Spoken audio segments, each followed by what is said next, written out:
Hi friends, ఈరోజు మీరు చూడబోయే ఈ వీడియోలో శాపాలు పొందిన దేవుళ్ళ గురించి తెలుసుకుందాం.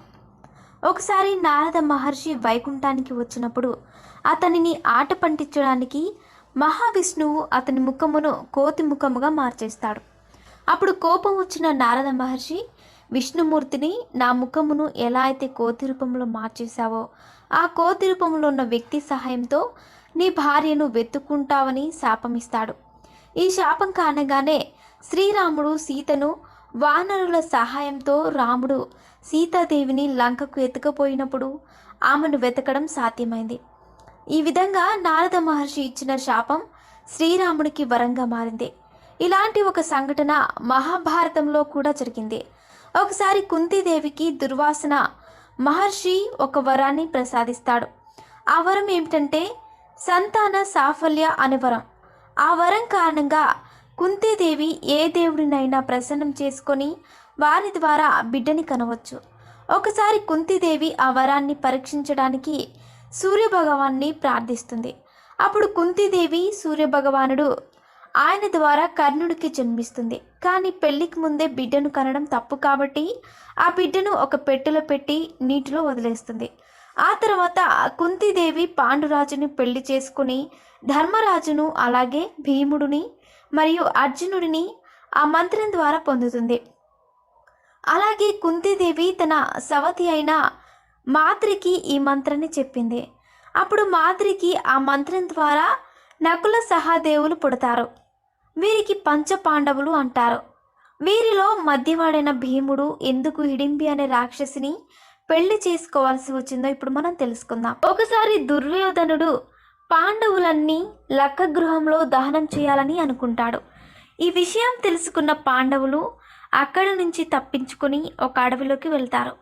ఆ అడవిలో హిడింబాసురుడు అనే ఒక రాక్షసుడు, అతని చెల్లెలు ఉంటారు.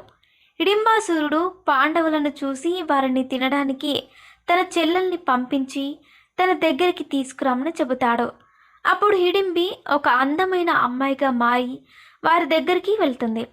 అక్కడున్న భీముడిని చూసి తనని పెళ్లి చేసుకోమని అడుగుతుంది. అంతేకాకుండా తన అన్న ఒక రాక్షసుడు అని, అలాగే తన అన్న దగ్గర నుంచి తాను తన అన్నదమ్ముల ప్రాణాలను రక్షిస్తానని చెబుతుంది. అప్పుడు ఈ విషయం తెలుసుకున్న హిడింబాసురుడు పాండవులు చంపడానికి వారి దగ్గరికి వస్తాడు. అప్పుడు భీముడు హిడింబాసురుడిని చంపేస్తాడు. అప్పుడు హిడింబి కుంతీదేవిని తన కుమారుని తనకిచ్చి పెళ్లి చేయమని అడుగుతుంది. కానీ దానికి భీముడు ఒప్పుకోడు. కానీ తన తల్లి కుంతీదేవి చెప్పడంతో ఒక షరతు పెట్టి ఆమెను పెళ్లి చేసుకోవడానికి ఒప్పుకుంటాడు. ఆ షరతు ఏమిటంటే తనని పెళ్లి చేసుకుని ఒక బిడ్డను కనేంత వరకే తనతో ఉంటానని, ఆ తర్వాత తనని వదిలి వెళ్ళిపోతానని చెబుతాడు. ఆ విధంగా భీముడు హిడింబి అనే రాక్షసిని పెళ్లి చేసుకుంటాడు. వీరిద్దరికీ ఘటోత్కచుడు అనే కొడుకు పుడతాడు. ఇతను చాలా శక్తిమంతుడు.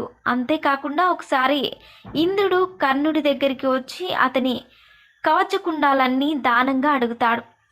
వాటిని కర్ణుడు ఇంద్రునికి ఇవ్వడంతో ఇంద్రుడు కర్ణుడికి ఒక శక్తివంతమైన ఆయుధాన్ని ఇస్తాడు. అంతేకాకుండా ఈ ఆయుధాన్ని నువ్వు ఒక్కసారి మాత్రమే ప్రయోగించగలవని చెబుతాడు. కర్ణుడు ఈ ఆయుధంలో కురుక్షేత్ర యుద్ధంలో అర్జున్ని చంపాలని అనుకుంటాడు. కానీ పాండవులు కురుక్షేత్రంలో యుద్ధం చేస్తున్నప్పుడు శ్రీకృష్ణుడు కర్ణుడు చేత ఈ ఆయుధాన్ని ప్రయోగించడానికి భీముడు కుమారుడైన ఘటోత్కచుని యుద్ధానికి పిలుస్తాడు. అప్పుడు అతనిని చంపడానికి కర్ణుడు ఇంద్రుడు ఇచ్చిన ఈ ఆయుధాన్ని ఉపయోగిస్తాడు. ఈ కారణంగా ఘటోత్కచుడు పాండవుల యొక్క విజయానికి కారణమయ్యాడు. సో ఫ్రెండ్స్, చూశారుగా, పురాణాల్లో శాపం పొందిన దేవుళ్ళ గురించి తెలుసుకున్నారు. ఇలాంటి మరిన్ని విషయాలు మీరు తెలుసుకోవాలనుకుంటే వెంటనే మా ఛానల్ని సబ్స్క్రైబ్ చేసుకోండి.